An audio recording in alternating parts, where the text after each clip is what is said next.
की एकल पीठ में इस मामले की सुनवाई होगी। देखना ये होगा कि आज जो सरकार की तरफ से क्या जो दलील है वो दी जाती है अपने पक्ष में। दूसरी तरफ ये भी देखना महत्वपूर्ण होगा कि बचाव पक्ष की तरफ से क्या कहा जाता है। देखिए, दोपहर 2 बजे हाईकोर्ट में इस पूरे मामले की सुनवाई होगी और इस वक्त जो अभ्यर्थी एसआई भर्ती परीक्षा को उत्तीर्ण कर चुके थे उनकी नजरें और जो परीक्षा को पास नहीं कर पाए तो उनकी नजरें भी इस पर टिकी हुई है क्योंकि सरकार का क्या रुख रहने वाला है, परीक्षा रद्द होगी या नहीं, इस पर सभी की नजर है।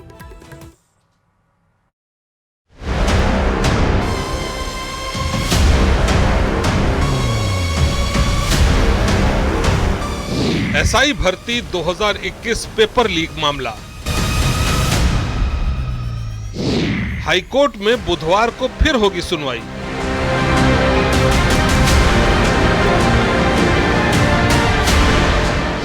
कोर्ट ने सरकार से मांगा जवाब, 6 महीने तक क्यों नहीं लिया कोई फैसला।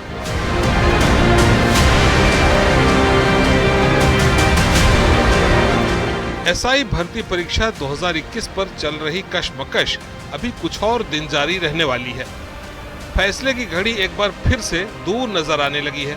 भर्ती रद्द हो या नहीं, पर एक बार फिर सुनवाई हुई और नतीजा वही निकला, तारीख पर तारीख। अब बुधवार को एक बार फिर कोर्ट में इस मुद्दे पर सुनवाई होगी।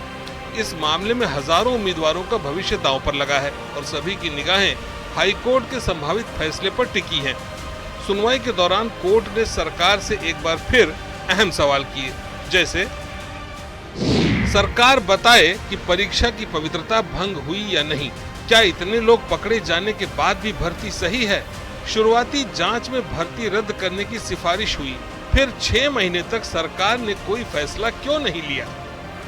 एप्लीकेशन पेश करके कल 7 जुलाई के आदेश को मॉडिफिकेशन के लिए एप्लीकेशन फाइल की, जिस पर ऑनरेबल कोर्ट ने उनको सुन के उसको कुछ पार्शियली मॉडिफाई किया है, क्योंकि उनको ये एतराज़ था कि आपने है जो इसको मेंटेन है या नहीं है, ये सारहीन है या नहीं है, और मेरिट और डीमेरिट पे आप इसको सेपरेट करके सुनिए। कोर्ट का जो रुख था, कोर्ट ने कहा कि क्या सरकार ये नहीं मानती कि जो पूरी प्रोसेस है उसमें शुद्धता नहीं बची है। जब 2 आरपीएससी मेंबर्स उनके बच्चों को पेपर पढ़ाया गया, उसके बाद भी व्हाट्सएप पे पेपर का प्रचार प्रसार हुआ, तो क्या सरकार ये नहीं मानती है। एजी सर का तर्क था कि सरकार का यह कहना है कि पेपर इतने बड़े लेवल पे आउट नहीं हुआ कि हम रद्द करने की स्थिति में पहुंचे। सरकार की तरफ से कोर्ट में महाधिवक्ता राजेंद्र प्रसाद ने पक्ष रखा। कोर्ट के सवालों के जवाब में एजी ने कहा, शुरुआती जांच में लग रहा था कि सैकड़ों लोग पकड़े जा सकते हैं, लेकिन ऐसा नहीं हुआ। अब तक कुल 49 लोगों को पकड़ा गया है जिन्हें नौकरी से हटाया गया, उनके खिलाफ एक्शन हुआ। कोर्ट ने पेपर लीक मामले में आरपीएससी के सदस्यों की भूमिका पर सवाल खड़े करते हुए सरकार से कई सवाल किए, जैसे आरपीएससी के सदस्य अपने परिवार के लोगों को उत्तर उपलब्ध करा रहे थे तो कैसे भरोसा करें। इस पर सरकार ने जवाब दिया कि रामू राम रायका ने अपने बच्चों को प्रश्नों के उत्तर बताए लेकिन औरों को नहीं दिए। इस पर फिर एक सवाल आया कि कैसे कह सकते हैं कि उन्होंने औरों को उत्तर नहीं बताए। तो फिर इस पर जवाब आया सरकार की ओर से कि वो नहीं चाहता था कि बच्चों के लिए कंपटीशन टफ हो जाए। जिन्होंने गड़बड़ियां की हैं उनको ट्रेस करके उनको सर्विसेज से हटाया जा रहा है। तो यह तो बात हो गई कि जो लोग गलत तरीके से चयनित हुए हैं उनको सरकार हर कीमत पर सर्विस से हटा रही है। पर सवाल यह है कि क्या गड़बड़ियां इतनी व्यापक हैं कि 850 अभ्यर्थियों की नौकरी वापस ले ली जाए। तो उस पर सरकार का इस वक्त का मत यह है कि जांच चल रही है और जांच में इतनी व्यापकता सामने नहीं आई है कि अभी इस स्तर पर भर्ती निरस्त कर दी जाए। यही बात कोर्ट के समक्ष सरकार अभी रखेगी। इससे पहले सोमवार को सुनवाई के दौरान भी कोर्ट सरकार के रुख से नाराज दिखा। सरकार की पूरी कोशिश रही कि परीक्षा रद्द न की जाए। कोर्ट ने सरकार से साफ जवाब मांगा है कि जब भर्ती प्रक्रिया से जुड़ी रिपोर्ट 6 महीने पहले ही तैयार हो चुकी थी तो उसे कोर्ट में पेश करने में इतनी देरी क्यों की। कैबिनेट सब कमेटी की सिफारिश के आधार पर ही सही सरकार साफ कर चुकी है कि वो परीक्षा को रद्द नहीं करेगी। वहीं दूसरी तरफ याचिकाकर्ता धांधली की बात कहकर इसे रद्द करने की मांग कर रहे हैं। अब सबकी निगाहें कोर्ट के फैसले और बुधवार को होने वाली सुनवाई पर टिकी है। जयपुर से न्यूज़ 18 राजस्थान के लिए अरबाज अहमद की रिपोर्ट।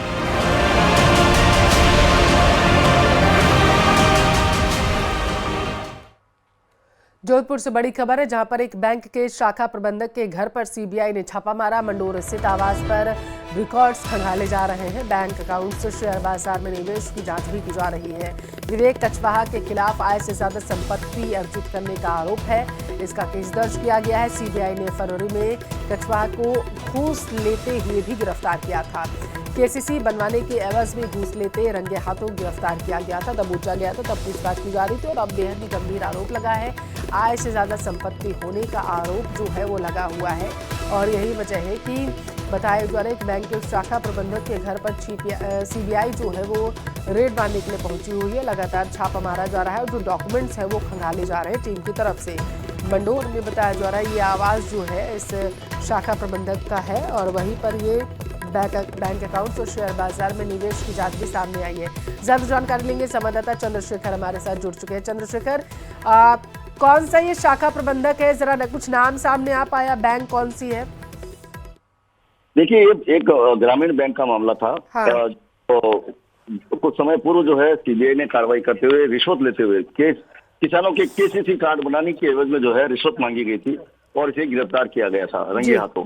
इसके बाद जो है चूंकि जो कोर्ट की एक सतत प्रक्रिया है, जब भी कोई रिश्वतखोर के खिलाफ सीबीआई कार्रवाई करती है तो उसके तमाम दस्तावेजों को जो है खंगाला जाता है, सर्च किया जाता है, उसकी संपत्ति की जांच की जाती है। इसी कड़ी में डीआईजी राजवीर सिंह के निर्देशन में जो है ये सर्च की कार्रवाई जारी है। मंडोर स्थित उसके आवास पर जो है सुबह सुबह सीबीआई की टीम पहुंचने की जो है जानकारी मिली है, जिसमें तमाम दस्तावेज उसके प्रॉपर्टी से संबंधित और जो शेयर बाजार में निवेश किए गए उनके दस्तावेज, जो जितने भी आय व्यय के खाते हैं उनको खंगाला जा रहा है और ये पता लगाने का प्रयास किया जा रहा है कि जो आय से अधिक संपत्ति का मामला बनता है या नहीं बनता है। इसको लेकर जो है कार्रवाई जारी। जी चलिए ठीक है चंद्रशेखर, आप हमारे साथ बने रहिए, आगे आपसे जानकारी लेंगे। जोधपुर से बड़ी खबर है, देखिए जोधपुर एयरपोर्ट को बम से उड़ाने की धमकी दी गई है और ये मामला लगातार तूल पकड़ता जा रहा है। एक मेल एड्रेस संचालक के खिलाफ मुकदमा भी दर्ज कर लिया गया। मेल करके बम होने की सूचना दी गई थी, दहशत फैलाने का कार्य किया गया था। कल 6 जुलाई को धमकी देने की बात सामने आई थी। इमाम हुसैन अली नामक आउटलुक मेल से इस धमकी को दिया गया था। प्रबंधक प्रचालन जोधपुर सिविल एयरपोर्ट वैभव दधीच ने मुकदमा दर्ज करवाया था। चंद्रशेखर हमारे साथ लगातार संवाददाता जोधपुर से जुड़े हुए। चंद्रशेखर, ये कौन सा मेल था, क्या धमकी दी गई थी, जरा बताइए। देखिए, पिछले लंबे समय से जोधपुर में जितने भी फ्लाइट आती है, कई बार जो करीब 7 या 8 बार तो जो है इंडिगो की फ्लाइट को उड़ाने की धमकी दी गई थी। इसके अलावा एयरपोर्ट को भी कई बार बम से उड़ाने की धमकी दी गई। एक बार फिर जो है ये धमकी देने का मामला सामने आया, जिसमें 6 जुलाई को एक मेल आया था जिसमें ये बताया गया कि एयरपोर्ट में जो है बम जो है लगा हुआ, उसे उड़ाने की धमकी दी थी। ये मेल जो है इमाम हुसैन अली चलिए ठीक है चंद्रशेखर, आप नजर बनाए रखिएगा। बहुत शुक्रिया जानकारी के लिए। यहाँ रुकेंगे। पत्र में लिखा है कि स्कूल में अब विवादित प्रार्थना नहीं करवाई जाएगी। इसके साथ ही स्कूल की डायरी में लिखी प्रार्थना के पन्ने भी हटवा दिए गए हैं। आपकी जानकारी के लिए आपको बता दें कि स्कूल में कलमा पढ़वाने से जुड़ी प्रार्थना करवाने के लेकर जमकर विवाद हुआ था। उस विवाद के बाद स्कूल प्रशासन बैकफुट पर है।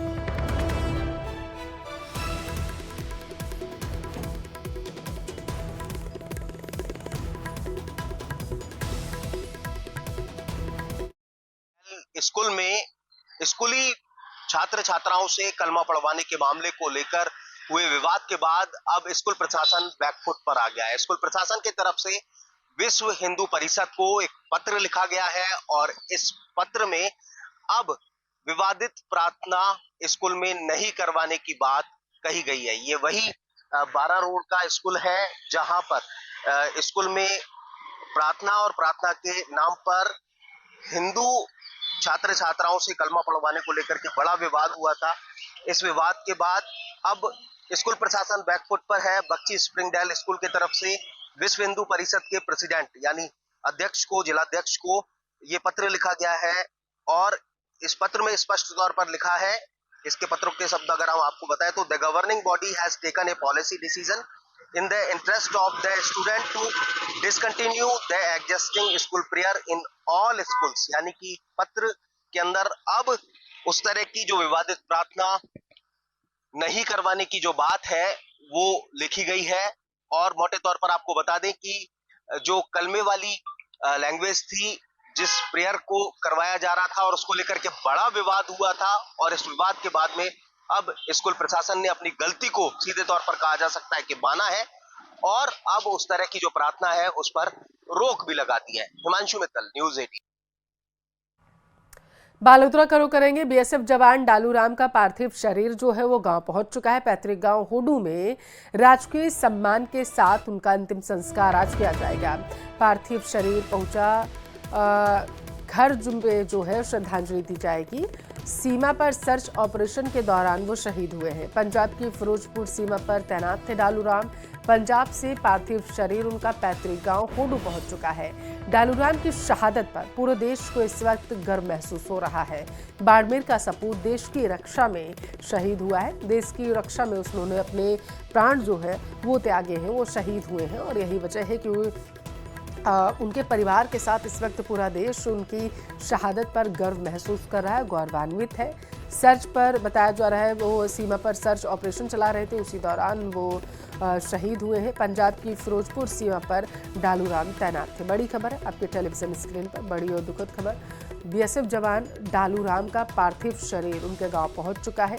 राजकीय सम्मान के साथ उनका अंतिम संस्कार आज किया जाएगा।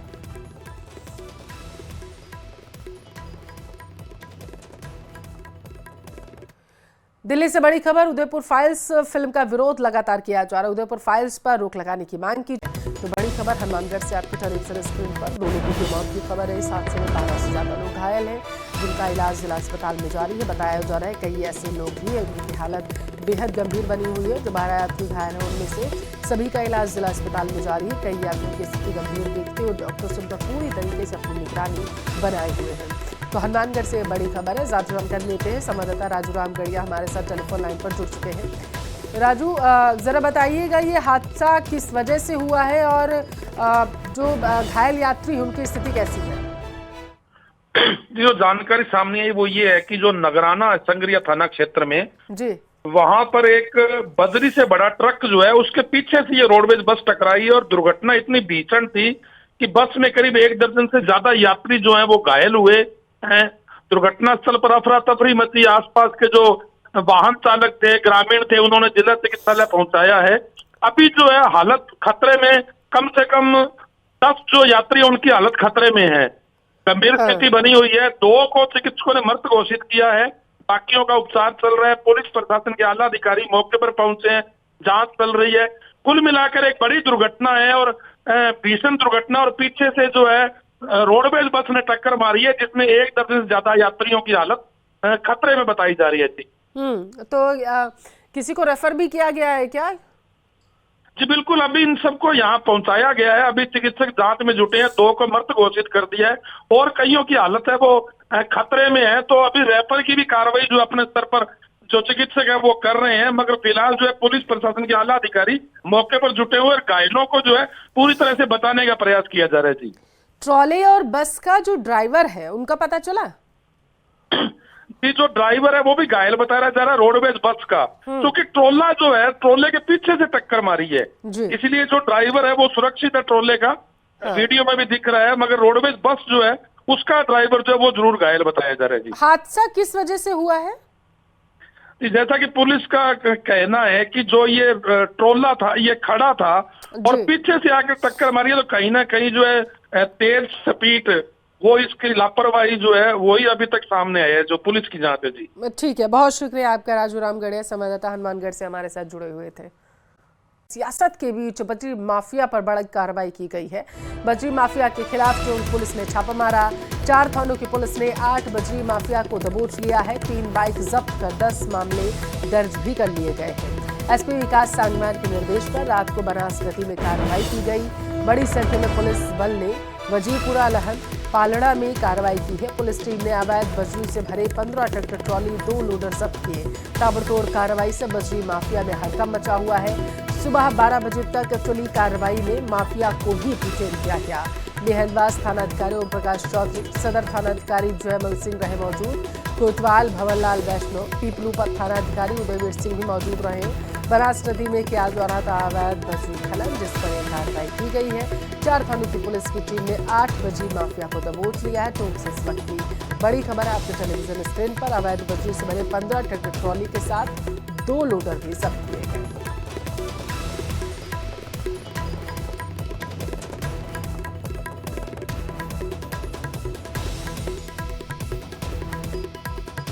ज्यादा जानकारी लेंगे संवाददाता दौलत हमारे साथ टोंक से टेलीफोन लाइन पर जुड़ चुके हैं। दौलत, अवैध बजरी पर सियासत जारी थी और अब कार्रवाई भी ताबड़तोड़ हो रही है। बिल्कुल, टोंक जिले में पुलिस एसपी जो है विकास सांगवान, उनके निर्देश पर देर रात बनास नदी में छापामारी कर और अवैध बजरी के खिलाफ बजरी माफियाओं पर बड़ी कार्रवाई की गई है। 15 ट्रैक्टर ट्रॉली जब्त किए हैं, 2 लोडर जब्त किए हैं, 3 मोटरसाइकिल जब्त करने के साथ ही 8 माफियाओं को गिरफ्तार किया है, 10 मामले दर्ज किए हैं। ये कार्रवाई जो है वो 4 थानों की पुलिस में महेंद्रवास थानाधिकारी ओम प्रकाश चौधरी, पीपलू उदय वीर सिंह, सदर थानाधिकारी जयमल सिंह और कोतवाली इंचार्ज जो भंवरलाल वैष्णव, इन चारों थानाधिकारियों ने चारों थानों की पुलिस टीम के साथ में बनास नदी में वजीरपुरा, लहन, पालड़ा, ये जो नदी का किनारा पड़ता है, यहाँ एक साथ देर रात छापा मार करके ये कार्रवाई की है, जिसमें भारी मात्रा में बजरी के वाहन, लोडर और ये बाइक है वो जब्त किए। अब अलग अलग थानों में इनको शिफ्ट किया जा रहा है और 10 मामले दर्ज किए हैं। जैसा कि पिछले दिनों में खबर न्यूज़ 18 राजस्थान ने भी चलाई थी कि किस तरह से बजरी का अवैध खनन माफियाओं द्वारा किया जा रहा है, और आप जैसा कह रहे हैं कि सियासत भी जारी है, तो ऐसे में पुलिस ने देर रात ये कार्रवाई की। हालांकि इस कार्रवाई जैसे ही पुलिस मौके पर पहुंची, बजरी माफियाओं में हड़कंप सा मचा हुआ था बनास नदी में, लेकिन पुलिस का जाब्ता और पुलिस की टीम पूरी तैयारी के साथ गई थी, तो चारों तरफ से घेर करके ये कार्रवाई की गई है, जिसके अंदर ये बड़ी मात्रा में बजरी से भरे हुए ट्रैक्टर ट्रॉली और लोडर इनको जब्त किया। जी, बहुत शुक्रिया दौलत जानकारी के लिए।